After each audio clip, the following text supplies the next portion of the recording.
Naamã correu lá no palácio do rei e disse: rei, lá em casa tem uma menina crente, eu trouxe cativa.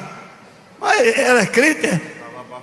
Como é que você sabe que ela é crente? Nunca nós pegamos ela numa mentira. E tem crente e tem obreiro que mente no minuto que macaco não pula no ano. Mente. Nunca pegamos ela numa mentira. Nunca pegamos ela fazendo coisa feia. Não. Eu vou contextualizar. Nunca pegamos ela assistindo novela imoral. Não, nunca vimos ela na internet, na página pornográfica. Não. Ela é crente, rei.